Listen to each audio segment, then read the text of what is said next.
जैसे एक चमड़ा है, उससे जूता बनाए, तो क्या ये जूता को खोलेंगे तो चमड़ा नहीं बन जाएगा? वही रहेगा ना। तो इसका मतलब वही चीज़ है, वापस आ गए तो ऑफ। लेकिन अगर वापस नहीं जाएँगे तब फ्रॉम। अभी हम देखेंगे, थोड़ा-सा कन्फ्यूजिंग है ये कि मेड ऑफ का प्रयोग करना है या फिर फ्रॉम का प्रयोग करना है। ये थोड़ा-सा जब पूछ देते हैं कंपटीशन में, या तो बैंक हो या तो फिर एसएससी हो, कोई भी फॉर्मेट हो एसएससी का, अगर पूछ देते तो गड़बड़ हो जाता है कि फ्रॉम मारे या ऑफ मारे।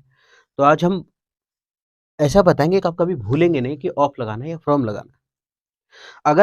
अगर ऑफ है तो इसका मतलब है कि वही वस्तु वापस बन सकता है, और अगर फ्रॉम है मतलब वो वस्तु दोबारा वापस नहीं बन सकता है। जैसे हम मिट्टी से बनाए घर, तो हम घर को फिर से मिट्टी में बना सकते हैं, और जब फिर से बना सकते हैं तो ऑफ लगेगा। लेकिन जिस चीज को हम नहीं वापस बना सकते हैं उसमें फ्रॉम लगेगा। जैसे चावल से हम बना दिए आटा, चावल को पीस करके आटा बना दिए, और उस आटे को फिर चावल हम नहीं बना सकते, तो फिर फ्रॉम लगेगा। तो कुल मिला के हम ये कहना चाह रहे हैं कि जिसमें हम वापस चले जाएं ऑफ, और जिसमें हम वापस नहीं आए वो फ्रॉम। अगर ऐसे नहीं याद होता है तो ऐसे याद रखते हैं, पेड़ से पत्ता जब गिरता है तो क्या प्रयोग करते हैं? फ्रॉम का। जब पेड़ से पत्ता गिरता है तो फ्रॉम का प्रयोग करते हैं। क्या पेड़ दोबारा पत्ता, जो पेड़ का पत्ता है वो क्या लग सकता है दोबारा पेड़ में? नहीं। फेविकोल से साट दे तो क्या जाना जाएगा उसमें? नहीं। तो वहां प्रयोग करते हैं ना कि पेड़ का पत्ता जब गिरता है तो हम फ्रॉम का प्रयोग करते हैं। फ्रॉम ट्री, क्या प्रयोग करते हैं? From tree. फ्रॉम ट्री बोलते हैं क्योंकि पेड़ का पत्ता गिर गया, अब फिर पत्ता को वहां नहीं लगा सकते हम, तो इसका मतलब फ्रॉम इसीलिए लगता है। ठीक। तो आप शॉर्टकट यही समझना है कि जिसको हम जिसमें वापस जा सकते हैं ऑफ, जिसमें वापस जा सकते हैं ऑफ, और जिसमें वापस नहीं जा सकते वो फ्रॉम, है ना। जो जिस चीज से बना, अगर वही चीज में हम ढुक गए, चल गए, तो इसका मतलब ऑफ है। और जो जिस चीज से बना और उसमें फिर दोबारा हम नहीं जा सकते, उसमें फ्रॉम लगेगा। जैसे एक एग्जांपल के थ्रू, हम दूध से जमा लिए दही, तो क्या दही से दूध कर सकते हैं? नहीं कर सकते, तो फ्रॉम। और वैसे ही जैसे मान लेते हैं कि सोना का चैन है, उसको हम चैन बना लिए, क्या दोबारा उसको सोना बना सकते हैं? एकदम बना सकते हैं, वो सोना ही है, पिघला करके दूसरा चीज बना सकते हैं, तो इसका मतलब ऑफ। तो समझ में आ रहा होगा कि ऑफ मतलब दोबारा बन सके, और फ्रॉम मतलब दोबारा नहीं बन सके। जैसे एक चमड़ा है, उससे जूता बनाए, तो क्या जूता को खोलेंगे तो चमड़ा नहीं बन जाएगा? वही रहेगा ना।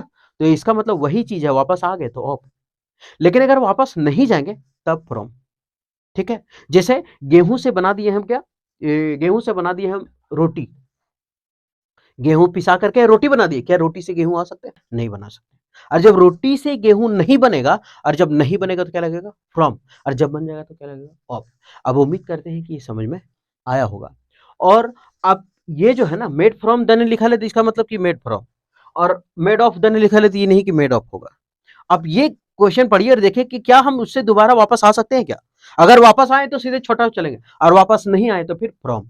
फ्रॉम का मतलब दूर से होता है ना, तो दूर चल गया हमसे, ऐसे याद रखते हैं। फ्रॉम का मतलब क्या होता है? मतलब किसी से अलग होने के सेंस देता।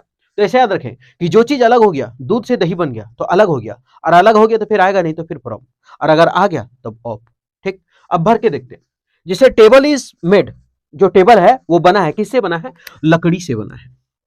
किससे बना? लकड़ी से। तो क्या हम इस लकड़ी से बना है टेबल, टेबल को तोड़ के लकड़ी नहीं कर सकते? एकदम कर सकते हैं। और जब कर सकते हैं तो ऑफ लगेगा। जब कर सकते हैं तो क्या होगा? ऑफ। लेकिन यहां निकले शूज आर मेड लेदर, किससे बना है? लेदर से बना है, चमड़ा से। और जब लेदर से बना है तो इसका मतलब जूता बनल है। अब ऐसा थोड़ी है कि जूता बन गया है तो उसको हम दोबारा लेदर नहीं कर सकते। जहां रिपीट रिपीट मारे हैं, जहां सीए उसको खोल के फिर से वही कर देते हैं, तो इसका मतलब वापस लेदर बन सकता है, तो फिर होगा ऑफ। अब दो यहां भर लेते हैं। Curd is made milk, curd मतलब क्या होता है? दही। तो कर्ड इज मेड, कर्ड बना है किससे? दूध से। दूध से दही बना, क्या दही को दूध बना सकते हैं? अब ऐसा ना कर ले और पूरा घोटर ले, ये दल घोटने से पूरा घोटर घोटर के दूध हो गया, नहीं तो खराब हो जाएगा।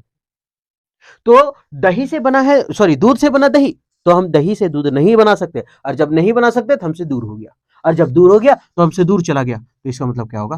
फ्रॉम। ठीक। आगे, bread is made wheat, wheat का मतलब गेहूं। अब ब्रेड मतलब रोटी, रोटी किससे बना?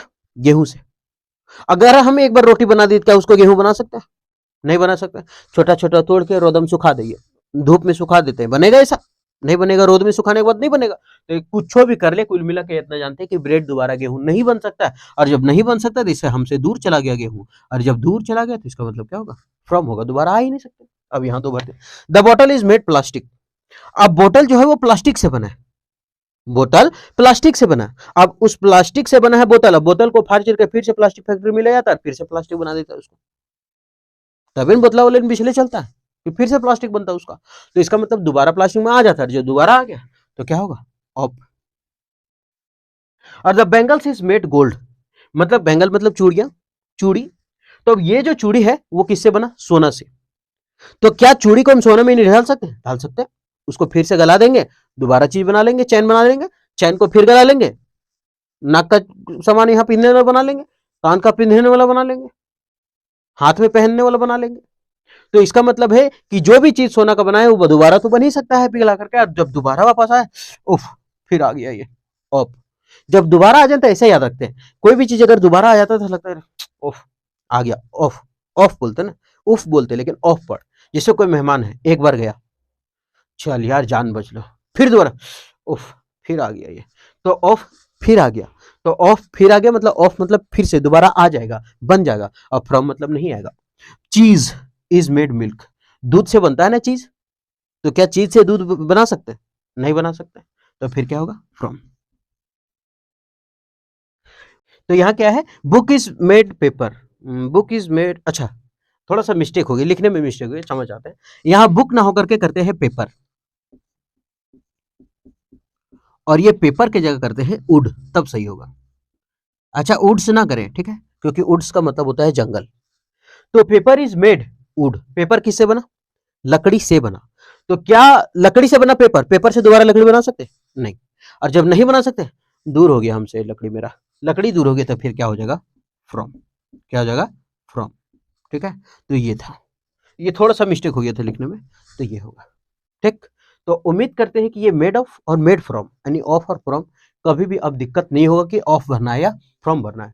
उम्मीद करते हैं कि ये ठीक लगा होगा। ठीक, और जब दारू पिया तो फिर क्या हो गया, दारू पिया तो सोचा कि अरे साला अब क्या करें, दारू तो घर में पी लिए, सब घर में बोलने लगा, अब बोलने लगा तो गुस्सा गया, और गुस्सा गया तो चल गया ओवर वर्क करने के लिए, बोला आज से हम 24 घंटा में 25 घंटा काम करेंगे। ठीक, अब ओवर वर्क करने के लिए निकला, और जब ओवर वर्क करने के लिए निकला तो एग्जॉशन हो गया, थक गया, दारू पीने के बाद ज्यादा थक गया, अचानक काम किया, और जब थक गया तो गिर गया, और जब गिर गया तो इंजरी हो गया, चोट लगा, और एक बड़ा सा घाव बन गया, ऊंड हो गया, और जब घाव बन गया तो फिर क्या हुआ, मर गया, और मरने का कारण बस एक ही है, और वो है हमारा फ्रॉम फॉर रम, फ्रॉम फॉर रम। तो तुम्हारा मरने का कारण खाली रम था, दारू था। चलिए अभी हम सबसे ज्यादा कंफ्यूजिंग वाला रूल लेकर के आए हैं, die from, die of, die in, die for. ठीक, तो हम इसमें ये देखेंगे कि कौन कब कहाँ कैसे क्यों भराएगा। ठीक है, और हम हमेशा क्या होता है ना कि जब हम याद करते हैं die from, die of, die in, die for, तो हमेशा क्या होता है कि कंफ्यूज हो जाते हैं, नहीं याद होता है। आज हम ऐसा ट्रिक बताएंगे कि जिंदगी भर याद रहेगा, कि कैसे याद करेंगे इसको, कभी नहीं भूलेंगे इस ट्रिक को। ऐसा ट्रिक बताएंगे हम। अगर आपको ट्रिक अच्छा लगता है, आप थोड़ा सा 5 मिनट 10 मिनट जो भी होता है आप दीजिए, अगर अच्छा लगे तो हमारे साथ कंटिन्यू रहिए, और नहीं तो आप स्वतंत्र हैं इस बात से कि आप वीडियो को डिसलाइक करें, स्किप करें, डिसलाइक करें, और फिर कहीं और ऐसा वीडियो देखें जहाँ आपको समझ में आ जाए, क्योंकि आपको नौकरी लेना बहुत ज़रूरी है आज के दौर में। ठीक है, समय आपका कीमती है, तो आप समय वहीं खर्चा करें जहाँ आपको लगे कि हम सीखें। तो हम ऐसा ट्रिक बताएंगे जो हमेशा याद रहेगा। चलिए, तो आते हैं डाई फ्रॉम, डाई ऑफ। सबसे पहला स्टार्ट करते हैं डाई फ्रॉम से। तो डाई फ्रॉम जो है, ये जब किसी चीज से मरते हैं तो उसमें रीजन जो है, कारण, वो दिया हुआ होता है। रीजन यानी कि कारण क्या होता है, दिया होगा कारण, और जब कारण दिया होता है तब उसमें हम डाई फ्रॉम का प्रयोग करते हैं। क्या प्रयोग करते हैं, डाई फ्रॉम का, जब रीजन दिया हो। याद कैसे रखते हैं, थोड़ा सा अगर दिमाग लगाएंगे यहाँ तो देखेंगे, यहाँ लिखा है ही डाइड फ्रॉम एग्जॉशन, थकावट के कारण मरा। ही डाइड फ्रॉम वुंड, घाव के कारण मरा। ही डाइड फ्रॉम ओवरवर्क, वो बहुत ज्यादा काम के कारण मरा। ही डाइड फ्रॉम इंजरीज, वो चोट के कारण मरा। तो इसका मतलब है कि अब ठीक है, अब डाई ऑफ भी है, डाई इन है, तो याद कैसे रखें। तो अब अगर हम देखेंगे डाई फ्रॉम, तो अगर हम पढ़ेंगे यहां, अगर ढंग से अगर आराम से पढ़े तो लिखा है फ्रॉम फॉर रम, फ्रॉम रम। अगर हम इसको आर ओ एम को अगर हम आर ए एम कर दें, आर ए एम, तो क्या पढ़ाता है, रम। है, रम दारू, RUM दारू। अब ये जो है, अगर हम इसको, अभी तो रम हो गया, अगर हम इसको पढ़ेंगे अप रम, फ्रॉम को पढ़ते हैं रम, फ्रॉम, फ्रम, फ्रॉम, फ्रम, तो रम मतलब क्या होता है? दारू। और रम, जब आदमी ज्यादा दारू पी लेता है तो क्या महसूस होता है? थकावट। रम ज्यादा अगर दारू पी लेता है और खूब एक्स्ट्रा पी लिया तो फिर वहीं गिर रहेगा, चलने का ताकत नहीं है, इतना लगेगा अरे आप तो नहीं चल सकते। और जब फ्रॉम है यानी रम है, और जब रम आएगा तो क्या करना है देखते। सबसे पहले रम पिया, दारू पिया घर में बैठ करके, ठीक है, दारू पिया, उसके बाद घर से बाहर निकला, वो इतना थका हुआ था कि बाहर में जाकर के बहुत ज्यादा ओवर वर्क करने लगा, बहुत हार्ड वर्क किया। हार्ड वर्क करने के दौरान क्या हुआ? गिर गया, और गिर गया, और जब गिर गया तो वो क्या हुआ? इंजरी हो गया और बड़ा सा घाव हो गया, और घाव के कारण सब क्या हो गया? मर गया। तो कारण सबका क्या था? एक और एक खाली रम था, दारू था। कारण क्या था? केवल रम, दारू, कि रम पिया, दारू पिया, ठीक। और जब दारू पिया तो फिर क्या हो गया? दारू पिया तो सोचा कि अरे साला अब क्या करें, दारू तो घर में पी लिए, सब घर में बोलने लगा। अब बोलने लगा तो गुस्सा गया, और गुस्सा गया तो चल गया ओवर वर्क करने के लिए। बोला आज से हम 24 घंटा में 25 घंटा काम करेंगे, ठीक। अब ओवर वर्क करने के लिए निकला, और जब ओवर वर्क करने के लिए निकला तो एग्जॉशन हो गया, थक गया, दारू पीने के बाद ज्यादा थक गया, अचानक काम किया, और जब थक गया तो गिर गया, और जब गिर गया तो इंजरी हो गया, चोट लगा, और एक बड़ा सा घाव बन गया, ऊंड हो गया। और जब घाव बन गया तो फिर क्या हुआ? मर गया। और मरने का कारण बस एक ही है, और वो है हमारा फ्रॉम फॉर रम, फ्रॉम फॉर रम। तो तुम्हारा मरने का कारण खाली रम था, दारू था, तो रम, रोम, फ्रॉम, ठीक है, ये था। फिर से बताएं, दारू बहुत ज्यादा पिया, और दारू पीने का कारण जब घर में सब बोला तो चल दिया ओवर वर्क करने के लिए, खूब ज्यादा काम करने लगा, और जब खूब ज्यादा काम करने लगा तो थक गया, एग्जॉस्शन हो गया। हम इसलिए बोल रहे हैं कि और भी आएगा तो आप ट्रिक लगा लीजिएगा कि ये रीजन गिवन है, सबका रीजन गिवन है, एग्जॉस्शन, थकावट, ऊन घाव, ये भी रीजन है। ओवरवर्क के कारण, कारण क्या था? ओवरवर्क। इंजरी क्या था? तो इंजरी के कारण मरा। एक ऐसे दिमाग लगा लीजिएगा, लेकिन अधिकतर यही सब पूछा जाता है, इसलिए हम लिए हैं। तो क्या हुआ कि जब रम पिया तो ओवर वर्क करने के लिए घर में सब बोला, हट कमाने देना धमाने का, झूठ मूठ में खाली घर में खाने का, चलो बाहर जाओ, जाके कमाओ, दो रोटी खाएंगे शाम में, शाम से अगर कमाएगा तो खाली दारू पी रहता है, रम सो भी, तो रम पिया, चल दिया गुस्सा करके ओवर वर्क करने कि जहो बहुत ज्यादा बोलती है साली तुम, आते हैं पूरा पहाड़ उलट करके अभी हम, है ना। तो ओवरवर्क किया, और ओवरवर्क करने के कारण क्या हुआ? थक गया, और थक जाने के कारण क्या हुआ? वो इंजरी हो गया, जब गिर गया तो उसको इंजरी हुआ, चोट लगा, और चोट लगने के बाद बड़ा सा घाव हुआ, और वही घाव से वो चल दिया, है ना, कर दिया टाए टाए बाय बाय। तो ये होता है रम, फ्रॉम। तो ही डाइड फ्रॉम एग्जॉशन, क्या हो जाएगा? फ्रॉम, मतलब वो किससे मरा? तो वो मरा किससे? थकावट से मरा, ठीक। और रीजन गिवन देख लेंगे, रीजन दिया, हाँ थकावट से मरा, यहाँ रीजन है उन घाव, हाँ रीजन तो है यार, घाव से मरा, कारण तो दे दिए, तो क्या होगा? फ्रॉम। और नहीं तो फिर अरे गिर गया था तो चोट लग गया, फ्रॉम। ओवरवर्क, क्या हुआ था? दारू पी को ओवरवर्क करने लगा, कारण क्या है? तो ओवरवर्क करना, तो यहाँ होगा फ्रॉम। फिर इंजरी, चोट लगा, तो यहाँ क्या होगा? फ्रॉम। कारण भी सबका दे दिया, और जब सबका कारण दे दे तो समझ जाना फ्रॉम, और नहीं तो फिर ठीक से दारू पिया, साला घर से बाहर ज्यादा काम करने के लिए निकला, ज्यादा काम करने के कारण क्या हुआ? थक गया, थक जाने के कारण थक के गिर गया, इंजरी हो गया, उसके बाद बड़ा सा घाव हो गया, चोट लगा तो, और घाव होने के बाद वो चल दिया, तो डाई फ्रॉम, याद हो गया।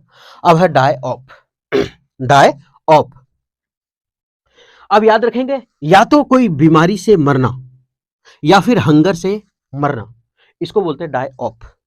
क्या होना? ऑफ। हालांकि डबल ओ डबल एफ मत याद रखें, क्योंकि ओ डबल एफ किसी चीज को बंद करने से रिलेटेड होता है। स्विच ऑफ, बॉल बुता गया, अच्छा बॉल बंद हो गया, बुता गया नहीं समझ में आ रहा है ना, तो बॉल बंद हो गया, तो बल्ब बंद हुआ, तो इसका मतलब ओ डबल एफ। और यहाँ डाई ऑफ है। जब डाई ऑफ हो तो कैसे यार? अब जब ऑफ है और यहाँ लिखा है बीमारी, या फिर कोई हंगर, भूख से मर जाना, है ना, आप याद रखें हंगर या फिर डिसीज में लगता है ओ एफ, ठीक। अब याद कैसे रखें? हम लोग बचपन से जानते आए हैं कि F for fever, F for fever, और फीवर मतलब क्या? बुखार, और बुखार क्या है? बीमारी। ऑफ, एफ फॉर फीवर, और एफ फॉर फीवर यानी फीवर मतलब क्या? बुखार। बचपन में देखिए वो बहाना खाली मिले, I am suffering from fever, लेकिन लिखते थे क्या? फ्रॉम, लेकिन गलती हो जाता था ना, आई एम सफरिंग फीवर होगा ना, ऑफ लगेगा, तो हमेशा लिखते थे फीवर, है ना, किससे ग्रसित था, तो फीवर से ग्रसित थे। तो हमेशा फीवर, तो एफ आया लास्ट में, डाई ऑफ एफ, और एफ फॉर क्या होता है, फीवर। तो जहां एफ आया लास्ट में यानी ऑफ ही आएगा। आप देख ले यहाँ फ्रॉम लिखल है, लेकिन लास्ट में आप देखें यहाँ फ्रॉम है, रम तो हो गया ट्रिक, उसका भी ट्रिक अलग बताएंगे, सबका ट्रिक अलग बताएंगे। ऑफ वाला का है कि एफ आएगा, तो एफ मतलब क्या होता है, फीवर। और जहां फीवर, और फीवर क्या है, बीमारी, और बीमारी से मर जाने के बाद एफ फॉर फीवर था, लास्ट में किसका एफ था, ओ एफ। चलो ठीक है, ठीक। अब एक खाली याद रखना होगा कि हंगर, हंगर वाला में हमेशा क्या लगता है, ऑफ लगता है। ठीक, आगे बढ़ते हैं। तो अब कैंसर क्या है, बीमारी है। अरे साला कुछ कहल को रीटेकल मुड़ा, एफ फॉर फीवर, और लास्ट में एफ रहे चाहिए, मतलब ओ ओ एफ, ओ एफ। तो यहाँ होगा O F, he died of cancer. एक बार फ्रॉम भर तो, अरे फ्रॉम ना का है, फ्रॉम में तो पहले एफ है, लेकिन वो बता रहे थे कि नहीं एफ लास्ट में होना चाहिए, तब होता है एफ फॉर फीवर। चल ठीक है, हाँ तो याद हो गया, तो ही died of cancer. He died of hunger, died of hunger, ये खाली याद रखना होगा कि हंगर, ऐसे भी हंगर इसीलिए लिख दिया है ना, भूख से मरा तो ऑफ लगेगा। अब यहाँ लिखा है शक्तिलाल डाइड, अब यहाँ लिखा है कैंसर। अरे दो बार हो गया ना, एक बार तो नाम है और एक बार कोई बात नहीं। अब जब कैंसर लिख ही दिया है तो फीवर लिख देते तो ज्यादा अच्छा रहता। ठीक है, तब क्या होगा, ऑफ। क्यों, क्योंकि कैंसर बीमारी है, मलेरिया क्या है, एफ फॉर फीवर, फीवर क्या है, बीमारी, बीमारी है, मलेरिया भी तो बीमारी है, तो यहाँ होगा ऑफ। तो शी डाइड ऑफ मलेरिया। है मजेदार, बस याद हो रहा है, बस इतने काफी है। अब डाइड इन, अब हम एक चीज, अगर हम जब ग्रामर रूल पढ़ते रहते हैं तब एक ही चीज बताते हैं कि एक होता है बाबू साहब इन, जो बड़ा प्लेस में लगता है, बड़ा प्लेस में लगता है, और एक होता है एट, जो छोटा प्लेस में लगता है, छोटा प्लेस में लगता है। यही चीज बताते हैं, है ना, कि इन है बड़ा प्लेस में और एट है छोटा प्लेस में। तो इन कहां, प्लेस में। इन कहां लगता है, जगह पर लगता है, यानी प्लेस में लगता है, तो डाई इन। और इन आ गया तो इसका मतलब वो जगह पर लगना चाहिए, क्योंकि इन बड़ा प्लेस के लगता है। आई लिव इन मुंबई, है ना, ऐसे ही ना बोलता है सब, he lives in Mumbai. At तो नहीं बोलेगा, हाँ अगर छोटा जगह है, मुंबई का कोई अगर छोटा सा दे दिया, बोरीवली कांदीवली जो भी है, तब तो एट लगा देंगे। जैसे बोलेगा I live in India, he lives in India, तो इन लगाते हैं ना बड़ा प्लेस के लिए। अच्छा आप बोलिएगा खाली बड़ा प्लेस, अब यहाँ तो लिखा है, चल कोई बात नहीं है, तो रोड एक्सीडेंट, रोड एक्सीडेंट तो बड़ा प्लेस नहीं है। याद रखिएगा, जिस जगह घटना होता है और जिसका घर का आदमी वहां रहता है ना, उसके लिए जिंदगी भर उससे बड़ा जगह और कोई नहीं होता है। मान लेते हैं, ऐसे समझते हैं कि इन तो बड़ा प्लेस में लगता है, लेकिन जिस घर का आदमी उस घटना में मौजूद है, जिसका हो मतलब जिसका चल बसा है, अपना एक परिवार खो दिया है, उससे बड़ा और जगह किसी का हो सकता है, नहीं हो सकता। तो सबसे बड़ा प्लेस वही है। ठीक है, जहां से दुनिया छोड़ रहा आदमी, और क्या अब क्या हो सकता है इससे बड़ा, तो सबसे बड़ा प्लेस होता है। ठीक है, तो ऐसे, तो अब याद रखें इन हमेशा होगा, और इन लगता है बड़े प्लेस में, और कोई भी चीज जहां से मर रहे हैं उससे बड़ा जगह और कोई हो ही नहीं सकता। ठीक है, इसलिए हमेशा क्या करेंगे, इन का प्रयोग करेंगे, क्योंकि जहां मर रहे हैं उससे बड़ा और जगह क्या हो सकता है, उससे और बड़ा नहीं कि अरे साला यही मौत हुआ था। जिंदगी में सब जगह भूल जाएंगे घूर करके, लेकिन उस जगह नहीं भूलेंगे जहां अपना घर का आदमी खो दिए, है ना, इसीलिए वो बड़ा प्लेस है, हो गया। तो इन, अब डाई है तो मर गया, अब इन का मतलब होता है प्लेस, तो ही डाइड इन हार्नेस। अब कहां मरा, नौकरी करने के दौरान मरा। कहां पर मरा था, अरे जहे नौकरिया करो लो ऑफिस में, वह चल गया। इन हार्नेस, नौकरी के दौरान मर जाना, ये इडियम फ्रेजा इडियम है, आप याद रखना होगा। ही डाइड इन हार्नेस मतलब होता है नौकरी के दौरान या कार्य करने के दौरान मर जाना। तो जहां नौकरी कर रहा था वही स्थान पे मरा था, स्थान तो बड़ा हो गया मेरा, क्योंकि वही मरा। आगे, he died in दिल्ली, कहां मरा, जगह का नाम दे दिया है दिल्ली, तो क्या होगा, इन। सोहनलाल डाइड रोड एक्सीडेंट, जगह का नाम है, कहां, रोड एक्सीडेंट, रोड पर, तो रोड पर ही ना मरा, अब एट है ऑन नहीं करेंगे यहाँ, है ना, तो वही मरा है रोड पे, यानी जगह पर है, तो इसका मतलब इन, क्योंकि उससे बड़ा स्थान तो और किसी का है ही नहीं सकता जहां आदमी खोया है। सी डाइड बैटल, बैटल का मतलब क्या था, युद्ध, युद्ध में मरा, युद्ध में मरा, तो युद्ध भी तो जगह, जहां युद्ध हुआ होगा उस जगह में मरा, तो इसका मतलब सब तो अभी याद करता है ना।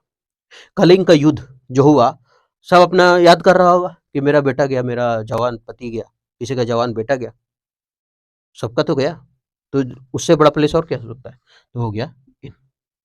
तो ही डाइड इन बैटल, युद्ध में। अब डाई फॉर, के लिए मरना, किसी के लिए मरना, है ना, तो डाइड फॉर होता है किसी के लिए मरना। अभी देख, फोर, अगर हम अपना खोरठा भाषा में अपना देहाती भाषा, अपना गांव का भाषा में बोले फोर, तो मार के फाड़ दबो, फाड़, फोर, मार के फाड़ देंगे, मार के फोड़ दबो, फोड़ देना मतलब टुकड़ा टुकड़ा कर देना, मार के फाड़ दबो या फिर मार के फोड़ दबो। मेरे देश के खिलाफ अगर बोला तो मार के फाड़ दबो। वही सुनील शेट्टी बॉर्डर पिक्चर में ना इतना बड़ा बम लेकर के जाता है, जाके टैंकों पर रख देता है कि तुम मेरा 10 को मारो, चल हम 100 को मार देंगे, फोड़ देंगे। तो डाई फोर मतलब होता है देश के बारे में बोलेगा नहीं कुछ, मार के फाड़ देंगे, मार के फाड़ देंगे, मार के फोड़ देंगे, मार के फाड़ के फोड़ देंगे, बता रहे हैं। तो देश के बारे में कुछ नहीं बोलेगा, मतलब किसी के लिए मरना। किसी के लिए का मतलब क्या? किसी को बचाव के लिए खड़ा है तब ना धमकी देते हैं, मार के फाड़ देंगे। बगल में गर्लफ्रेंड खड़ा, कोई हाथ नहीं लगा, मार के फाड़ देंगे। तो किसके लिए मरने के लिए तैयार है? गर्लफ्रेंड के लिए। हम बोल रहे हैं कि भारत के बॉर्डर पर खड़ा है, कोई कुछ बोलेगा नहीं, मार के फाड़ देंगे, मेरा देश से मजाक नहीं। तो मार के फाड़ देंगे, किसके लिए मरने के लिए हम तैयार हैं? देश के लिए। तो जहां मार के फाड़ देंगे वहां किसी के लिए मर रहे हैं, इसका मतलब अपने लिए नहीं, है ना। तो यहां लिखा है कि सोल्जर डाइड, सैनिक मर रहे, देयर मदरलैंड, किसके लिए? अपनी मातृभूमि के लिए। किसके लिए? मातृभूमि के लिए मरे ना। मेरे मदरलैंड के बारे में कुछ नहीं, मार के फाड़ देंगे। तो फाड़ देंगे यानी फोड़ देंगे, फाड़ यानी फोड़ देंगे। Soldiers died for their Motherland. उत्तम Lal Singh died his country, अपने देश के लिए मरा वो, अपने देश के लिए। कुछ बोलने का नहीं, मार के फाड़ देंगे, मेरा कंट्री, मेरा देश, मेरा भारत महान, 100 में 99 बेईमान फिर भी भारत महान। यहाँ होगा फोर। तो Uttam Lal Singh died for his country, Uttam Lal मरा किसके लिए? अपने देश के लिए।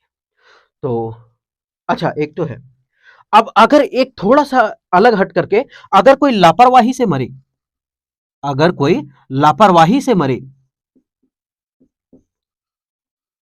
अगर कोई लापरवाही से मरे ना, तब वहां हम थ्रू का प्रयोग करते हैं। लापरवाही से मरे तो हम क्या करते हैं? थ्रू का प्रयोग करते हैं। माई ग्रैंड मदर, मेरी दादी माँ, डाइड थ्रू नेग्लेक्ट, मतलब लापरवाही करने के कारण मर गया। कैसे होता है ये थ्रू, थोड़ा सा हम समझ लेते हैं। जैसे मान लेते हैं घर में कोई बीमार है, पुराना जमाना के, जैसे अधिकतर पहले क्या होता था ना कि कोई महिला अगर गर्भवती होती थी पहले गांव में, तो सब क्या बुलाता था? एक लेडीज बुलाती थी जो उसके लिए गांव में खाली काम करती है, जो सिखल उखल नहीं है ना। बस जैसे नहीं हो रहा है कुछ, अगर मिस्टेक है तो उससे कोई मतलब नहीं है, उसको नहीं हो रहा है तो पूरा पेट उट ओरी बोरी चाँच चूत के घींच घांच के निकाल देगा। बस आदमी क्या होता था, कुछ टाइम मर जाता था, या तो बच्चा या तो माँ। तो इसको कहते हैं लापरवाही। क्या कहते हैं इसको? लापरवाही। तो गांव में इसलिए होता, मतलब लेडीज और कुछ ना होते तो हम ना लिए, हम तो 4 गो जन्म लिए, हम लोग भी तो 4 गो जन्मा है, हम लोग को कुछ नहीं हुआ, ऐसे बोलता था। तो इसका मतलब, और जैसे अभी कोई बीमार रहता है, खांसी हुआ, ठीक, अब खांसी हुआ, खोखले है, बूढ़ी माँ है, दादी माँ है, खांसले है, अब खांस रही है, तो आजकल तो जवान बेटा और जवान पुतो सब तो बदल ही जाता है। 100 में तो 95% तो बदल ही जाता है, 5% रहता है, पांचों का तो 1% रहता है। अब वहां जाकर और हम लोग का खांसी होता है तो हम लोग ऐसे ठीक रहते हैं। अरे थोड़ा सा समझना होगा कि हम लोग का इम्यून पावर थोड़ा ठीक है, इसलिए ठीक हो जाता। अब उन लोग का कमजोर हो चुका है इम्यून पावर, अरे ठीक हो जाता था, नखा ठीक हो, अरे हो जाते, ठीक हो जाते। अब इसके कारण उसको लेगे नहीं, और लेगे नहीं तो ज्यादा दिन खांसने के कारण टीबी बीमारी हो गया। अच्छा, टीबी बीमारी हो गया तो ले बेटा पुतो ओकरे बैठा के देखो लगल, तुम चैनल बदले तो तुम काना पकड़ के दादाजी जी सिनेमा, दादाजी जी फॉर यू, ऐसे। अब टीबी बीमारी हो गया तो इसका मतलब बोला यार खांसते खांसते ठीक हो जाता था, अब बेचारा पता चला ले रातें में दिन दुनिया छोड़ दिया। तो ये नतीजा किसका था? लापरवाही का। तो जो लापरवाही के कारण हो वो थ्रू लग जाता है। तो वहां उसकी जो ग्रैंड मदर दादी माँ मरी है वो क्या है? थ्रू यानी नेग्लेक्ट, लापरवाही के कारण मरी, उसको कोई हॉस्पिटल ले नहीं जाया गया। ठीक है, कोई महिला गर्भवती है, उसका कोई इधर एक आदमी बुला करके ऐसे ऐसे कर दिया, नहीं मरा, अगर नहीं हुआ कुछ, मर गया, लापरवाही के कारण हुआ। तो जब भी लापरवाही के कारण कोई मरे तो वहां प्रयोग करते हैं थ्रू। क्या प्रयोग करते हैं? थ्रू। तो my grand mother died through neglect, लापरवाही के कारण वो मर गया।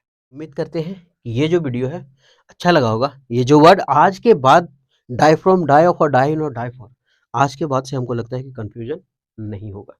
ठीक है, तो उम्मीद करते हैं कि मस्त समझ में आया होगा, है?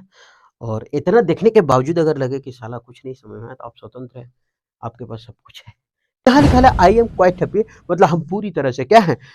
खुश हैं। अगर हम यहाँ दे देते हैं, अगर हम ये क्वाइट लिखते हैं तो हम शांत खुश है, तो गलत है। क्यू यू आई और यहां भी है क्यू यू आई, ये तो सब सेम चल रहा है, सेम चल रहा है सब, लेकिन यहाँ फर्क किसका है? तो खाली ई टी का है और टी ई का है। अभी हम पढ़ेंगे रूल, और ये जो रूल है अब यहाँ देख करके लग रहा होगा कि आप इसमें कंफ्यूज होते होंगे या नहीं होते होंगे।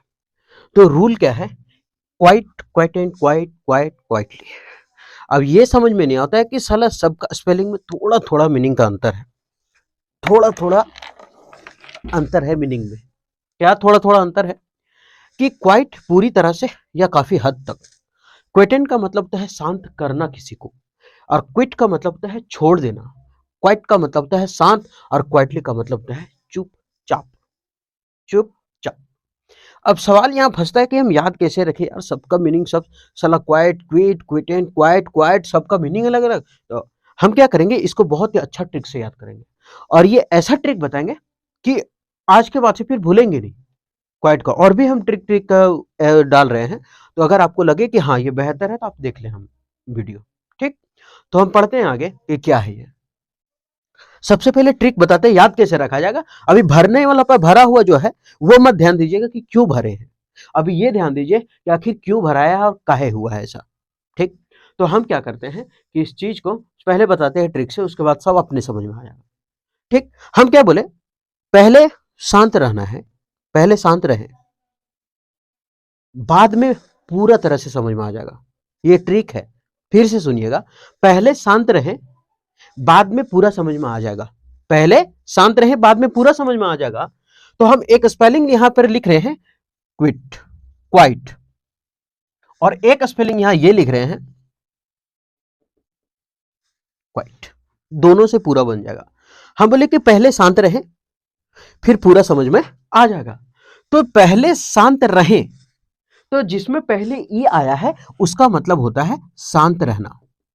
पहले शांत रहे, और पहले जब आप शांत रहिएगा तो बाद में पूरा समझ में आ जाएगा। तो बाद में ई है मतलब पूरी तरह से, काफी हद तक यहां समझ में आ जाएगा, पूरी तरह से या काफी हद तक। फिर से समझिएगा, हम क्या बोले कि अगर यहां देख करके अगर समझ में ना आए तो आप ऐसा दिमाग में रखें, पहले शांत रहो, पहले शांत रहो, तो पहले ई आया तो शांत रहो, और बाद में पूरा समझ में आ जाएगा। अगर बाद में ई आया तो पूरा तरह से समझ में आ जाएगा। रेड पेन देना। अब यहां है क्यू यू आई, और यहां भी है क्यू यू आई, ये तो सब सेम चल रहा है, सेम चल रहा है सब। लेकिन यहां फर्क किसका है, तो खाली ई टी का है और टी ई का है। तो हड़बड़ाना नहीं है, पहले आप शांत रहें, पहले आप शांत रहें, पहले आप शांत रहें, बाद में पूरे तरह से समझ में आ जाएगा, काफी हद तक आप सीख लेंगे। तो पहले ई आया तो पहले क्या बोले थे, अरे क्या बोले थे मालूम है, पहले आप शांत रहे। तो ठीक है, हम पहले शांत रह लिए। उसके बाद क्या बोले थे, अरे पहले आप शांत रहे, बाद में पूरा समझ में आएगा। तो बाद में अगर ई आया तो पूरी तरह से समझ आ गया। एक ये हो गया। और थोड़ा सा एक मीनिंग याद रखना है कि अगर हम किसी वर्ड में अगर एल वाई लगाते हैं तो वो हमारा एडवर्ब बन जाता है। क्या बन जाता है, एडवर्ब। वो 80% जो रहता है वो एल वाई इंडिंग वर्ड हमारा एडवर्ब होता है। तो यहां क्वाइट का मतलब होता है शांत रहना, मतलब चुप रहना, शांत मतलब चुप। लेकिन अगर वही एल वाई एडवर्ब लग गया तो इसका मतलब चुपचाप। क्या हो गया, चुपचाप। अगर इस शांत को हम चुप लिखे तो कोई दिक्कत नहीं है, शांत रहो चुप रहो कोई दिक्कत नहीं है। तो इसमें अगर एक वर्ड और जोड़ देते हैं, जैसे हम यहां पे क्या किए, क्वाइट लिखा हुआ है तो चुप है, अगर एल वाई जोड़ते तो यहां भी तो कुछ जोड़ो, तो चुप में चाप लगा दिए तो चाप चपा दिए। फिर से समझाते हैं एकदम एक बार में, आज के बाद से कभी भूलेंगे नहीं। हम क्या लिखे, क्वाइट, और एक लिखे क्वाइटली। ठीक, अभी तक कुछ नहीं जोड़े। इसका मतलब सर आप लिखिए यहां तो चुप लिखिए, तो आज चुप चुपा दीजिए। इसका मतलब भी क्या लिखिए, चुप, क्योंकि दोनों का मीनिंग सेम है। ठीक, एक वर्ड यहां लगा दे रहे एल वाई, तो सर एक बार चुप दे दीजिए ना। चुप कैसे दे दे, आकार है तो कोई बात नहीं, चाप दीजिए, फिर चाप दिए, चुपचाप, है ना। तो क्वाइट मतलब चुप, और अगर एल वाई एडवर्ब आ गया तो वो चुपचाप। ये क्वाइट हमारा एडजेक्टिव है ऊपर वाला, और नीचे वाला है एडवर्ब। तो अगर क्वाइट, तो कैसे याद रहेगा, दोनों याद हो जाएगा। पहले शांत रहे, तो पहले आया शांत रहे मतलब चुप रहे, एल वाई लगा दिए, चुपचाप रहे, चुप के चाप रहे, ये हो गया। और पहले आप शांत रहे पूरी तरह से, आपको बाद में समझ में आएगा। तो बाद में है इसका मतलब पूरी तरह से या काफी हद तक। अब हम ये बता सकते हैं कि ये और ये कभी भी दिक्कत नहीं होगा। पहले शांत रहे, पहले ये आया तो शांत रहना, उसके बाद में पूरा तरह समझ में आएगा, बाद में ये आया तो पूरा तरह से समझ गए। उसके बाद एलवाई जोड़ रहे हैं तो उसमें चुप था, तभी चाप देते हैं, तो चुप चाप, चुप चाप हो गया। आगे अब यहां इसको याद करते हैं, अगर इसको हम पढ़े तो लिखते हैं क्वेटेन। क्वेटेन का मतलब क्या होता है? शांत रहना। क्वेटेन का मतलब क्या होता है? शांत रहना। तो ऐसे बोलते हैं ना, क्वेटेन मतलब शांत रहना। तो अगर इसको हम 2 बार पढ़े, 3 बार पढ़े ना, ये शांत रहना है, यहां खाली शांत था बस। ये जो है एडवर्ब है, वो वर्ब है। ये सॉरी, ये एडजेक्टिव है, वो हमारा वर्ब है क्विटेन। तो शांत करना है। अब कैसे याद रखेंगे? तो जैसे हम लोग अपना अगर ऐसे जी रहे होंगे गांव में, तो ऐसे करते हैं क्वेटेन, मतलब अगर हम 2-3 बार बोले क्वेटेन क्वेटेन, तो एक मीनिंग आता है कुत्ते। कुत्ते लिखा है ना, कुत्ते, क्या लिखा है? कुत्ते। भैर कुत्ते सब शांत रहो, क्या तुम लोग परेशान कर रहा है? तो शांत करना, भैर कुत्ते को शांत रखना, अपना शांत करके रखो, है ना?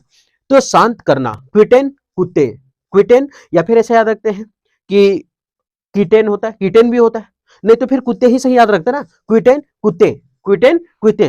भैर क्विटेन को अपना शांत रखो, मतलब कुत्ते को अपना शांत करना, अपने कुत्ते को शांत करो। भर भैर अपना कुत्ते को शांत करो, तो क्विटेन भैर मतलब वर्ब है, भैर मतलब वर्ब है, कुत्ते को क्या करो? शांत करो। अब ये सब हो गया। अभी सबसे, इस चारों वर्ड में से सबसे छोटा कौन लग रहा है? क्विट करना। क्या है? क्विट करना है। तो ये बड़ा वर्ड था सब, क्योंकि ना इसमें ई है, ना इसमें आई है, सॉरी ना इसमें ई है और ना ही एल वाई है, कुछ नहीं है, ना ही ई एन है। सबसे छोटा वर्ड यही है, पूरा गिन लीजिएगा। तो यहाँ कितना वर्ड है? 2 3 5, और यहाँ वर्ड है 4 गो। क्विट नहीं बोलता, अरे क्या बात है, जॉब छोड़ दिया? अरे छोटा जॉब था। क्या था? छोटा था सबसे, है ना? एसएससी में बहुत बड़ा बड़ा पोस्ट है।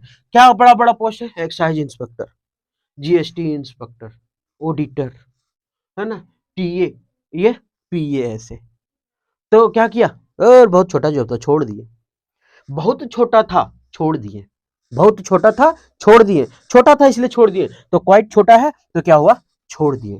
क्वाइट छोटा है ना, तो क्वाइट मतलब छोड़ दिए। फिर क्या बोलता है? अरे जॉब को क्विट कर दिए, छोटा था, मतलब क्या हुआ? छोड़ना। तो जो छोटा वाला वर्ड है उसका मतलब होता है छोड़ना। उम्मीद करते हैं सब समझ में आ गया होगा।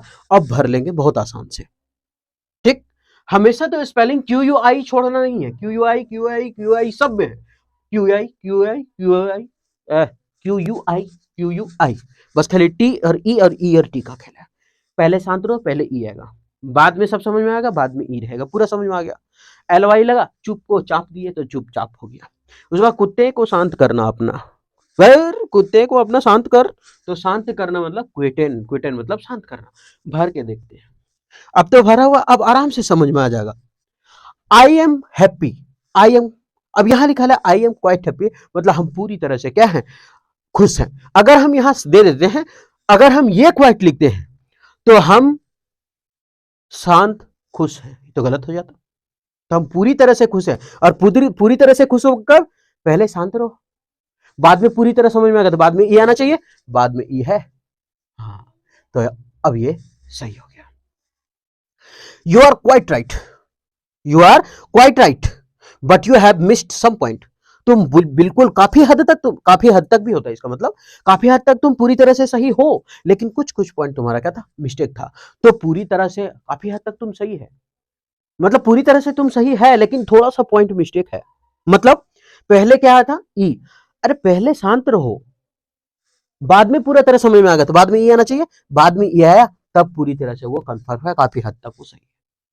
आगे, प्लीज कीप क्वाइट, पहले आ गया ना, तो हमको क्या देना है?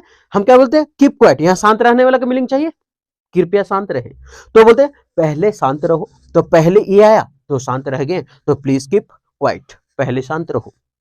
आगे, ही हैज स्मोकिंग, स्मोकिंग छोड़ दिया, सबसे छोटा था पोस्ट इसीलिए छोड़ दिए। ना ई था, ना ई का खेला नहीं था उसमें, चाहे टिक पहले हो चाहे टिक बाद हो, सबसे छोटा ला, तो क्विट द जॉब। ऐसे भी तो क्विट थोड़ा सा चलता फिरता वर्ड हो जाता ना, कि वो जॉब क्विट कर दिया, ऐसा। तो he has quit smoking. Nothing can quit in the chirping birds, मतलब कोई नहीं रोक सकता है चिड़िया का चहचहाना, इसका मतलब यही होता है। तो शांत करना, क्विटन मतलब शांत करना बोलते हैं। ए कुत्ते, हर हर हर कुत्ते शांत करो इसको, तो बोल रहे वर्ब मतलब वर्ब, और जब वर्ब आ रहा है तो यहाँ मॉडल है, और मॉडल के बाद हमको क्या चाहिए, वर्ब, और वर्ब हमारा क्या है, क्विटेंट। बाकी सब अगर देखें तो वो हमारा क्वाइट क्या है, एडजेक्टिव है, क्वाइट क्या है, एडजेक्टिव है, और ये क्वाइटली एडवर्ब हो गया, क्योंकि ये दोनों तो खाली मीनिंग बदल रहा, बाकी तो एडजेक्टिव ही है आगे, इसलिए हमको मॉडल के बाद वर्ब चाहिए, तो वर्ब, इसीलिए हम इसको याद करें, वर्ब कुत्ते को अपना शांत रख करना, ऐसा। ही लेफ्ट होम, वो घर छोड़ दिया।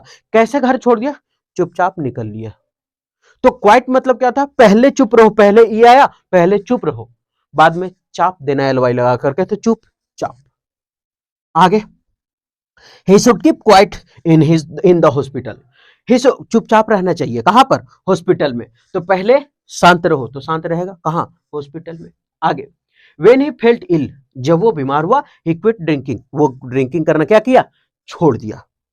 तो ही फेल्ट इल, तो जब वो बीमार हुआ था तो छोड़ दिया, और छोड़ना का सबसे छोटा जॉब था, इसलिए छोड़ दो, क्विट कर दिया। There are very tough to quarrelsome lady, मतलब बातूनी जो लेडी होती है, क्वेरल्सम झगड़ालू, उस तरह से।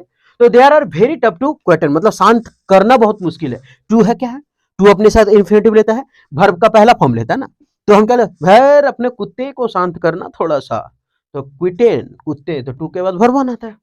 आगे, the children have been told to play, children को ये बोला गया, आत्माराम तुकाराम बिड़ो, ए टप्पू सेना चुपचाप खेलेगा अपना सोसाइटी में, तो क्या खेलेगा, चुपचाप।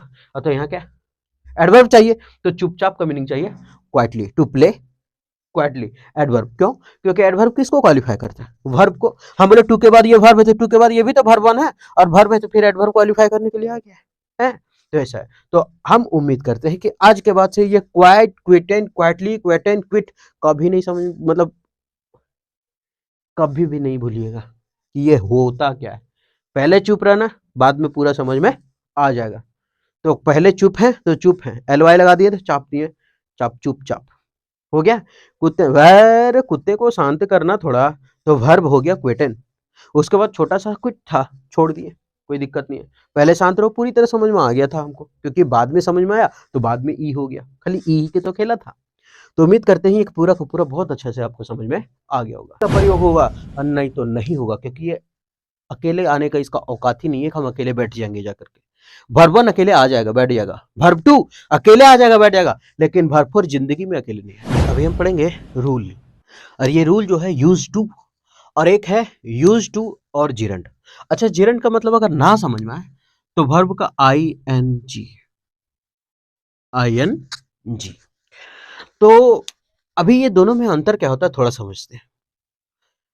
ये जो यूज टू है वो क्या है कि ऐसे याद रखते हैं ना, टू के बाद हमेशा क्या लगता है, टू के बाद हमेशा इन्फिनेटिव होता है, मतलब वर्ब का पहला फॉर्म होता है।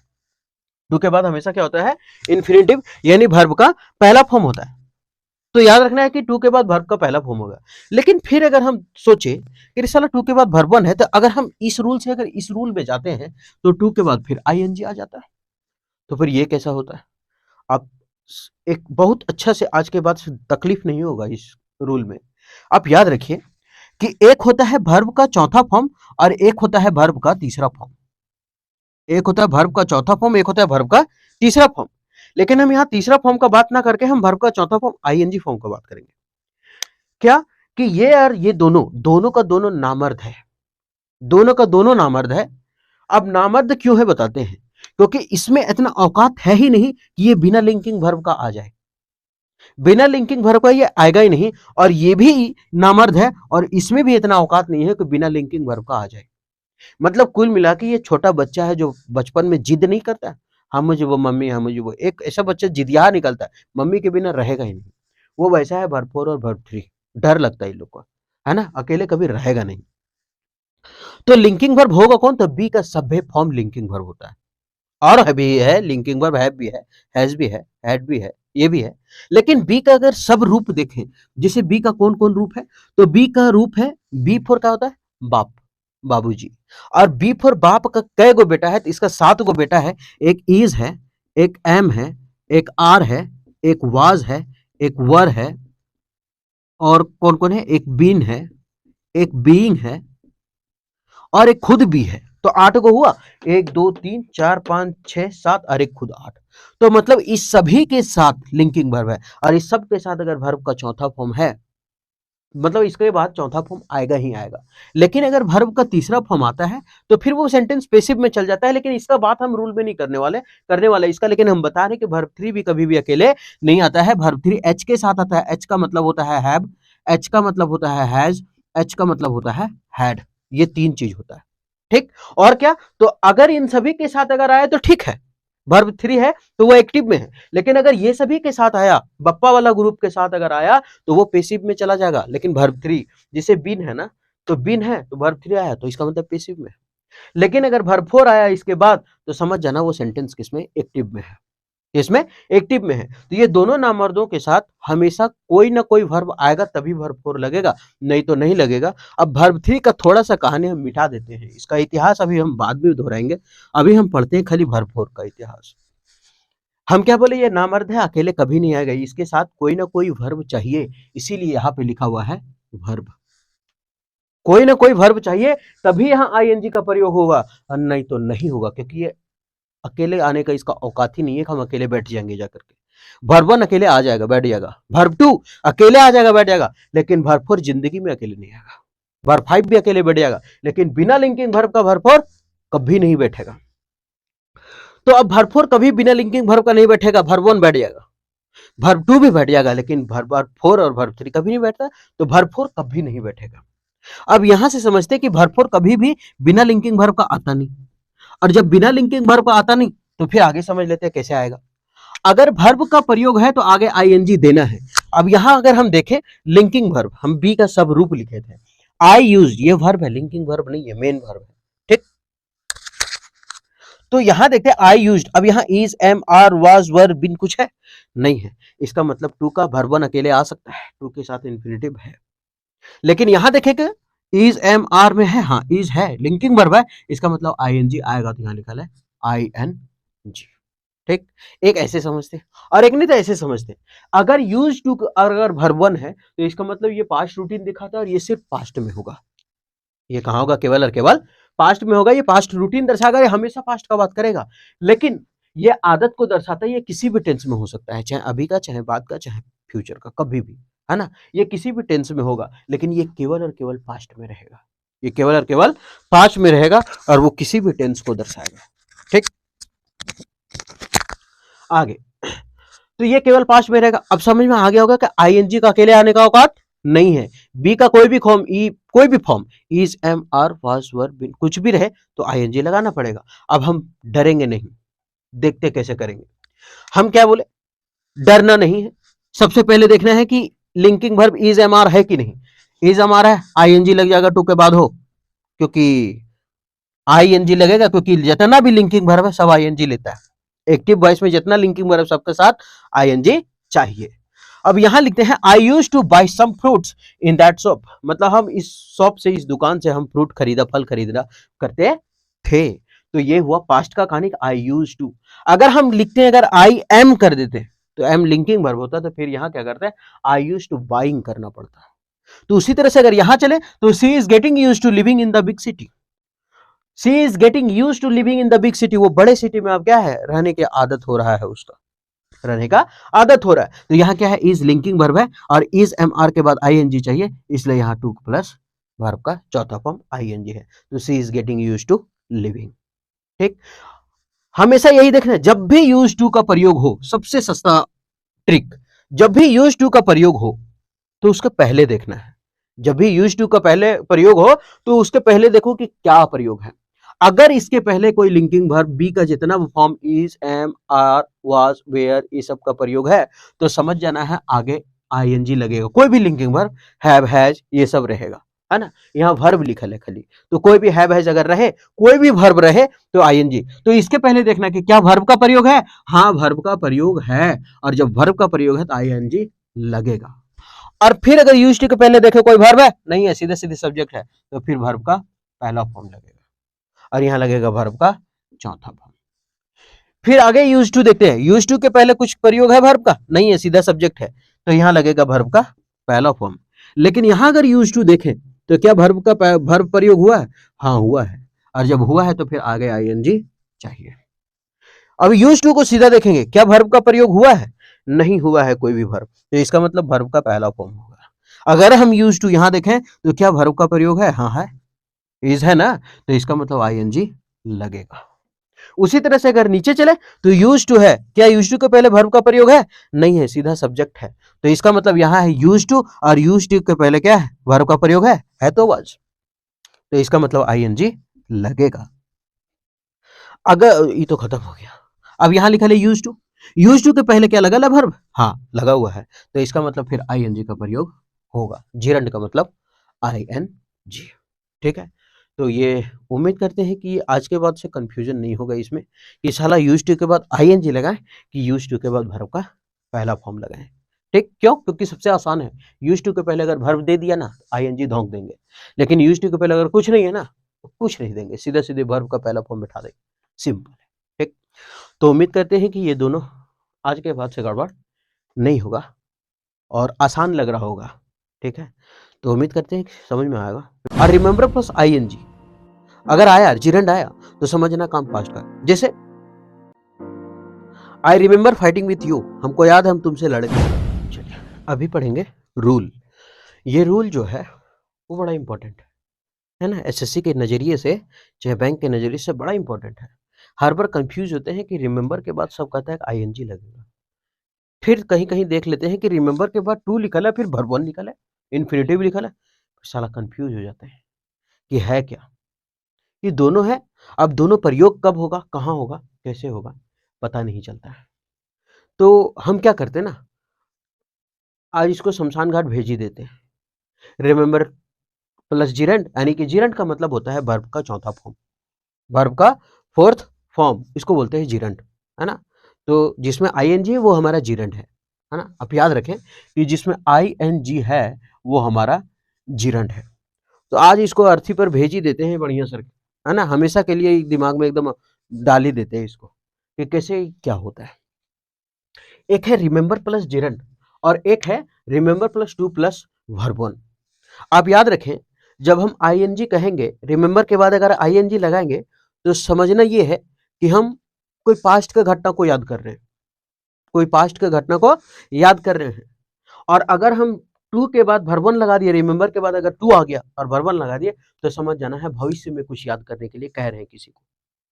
ध्यान से समझिएगा, अगर रिमेंबर के बाद आईएनजी है तो इसका मतलब पास्ट के बारे में हम याद कर रहे हैं, और रिमेंबर के बाद अगर टू प्लस वर्बन है तो इसका मतलब आगे की ओर जा रहे हैं, भविष्य की ओर जा रहे हैं। नहीं होता है ऐसे, I am going to school, to आ रहा है, हम कहाँ जा रहे हैं? स्कूल जा रहे हैं, भविष्य में पहुंच जाएंगे थोड़ा देर में, ऐसे याद रख लेते हैं। और रिमेंबर प्लस आईएनजी अगर आया, जिरेंड आया, तो समझना काम पास्ट का। जैसे I remember fighting with you, हमको याद है हम तुमसे लड़े थे। I remember fighting with you, मुझे याद है हम तुमसे क्या किए थे? मारा पीटी किए थे, धुने थे। तो ये जो हुआ वो पास्ट का खेल हुआ। लेकिन अगर हम टू लगा दें, जैसे please remember to give the love letter, याद रखें, याद रखना कि उसको क्या है, हमको लव लेटर देना है, याद रखना कि उसको मिल जाना चाहिए, देना है, मतलब भविष्य का बात कर रहे हैं। तो आज के बाद से कंफ्यूजन होगा नहीं। फिर से समझते हैं, अगर आईएनजी है, रिमेंबर के बाद अगर तुरंत आईएनजी है, हम यहां लिखते हैं अगर रिमेंबर के बाद, अगर रिमेंबर के बाद तुरंत अगर वर्ब का चौथा फॉर्म है तो समझ जाना है वो जो काम हो रहा है वो पास्ट के बारे में हम कह रहे हैं। लेकिन अगर रिमेंबर के बाद, हम खाली आर ई एम लिखते हैं, अगर रिमेंबर के बाद टू है और टू के बाद इन्फिनेटिव वर्ब वन ही आता है, तो ये समझ जाना है कि ये काम भविष्य का है। क्या है? भविष्य का है।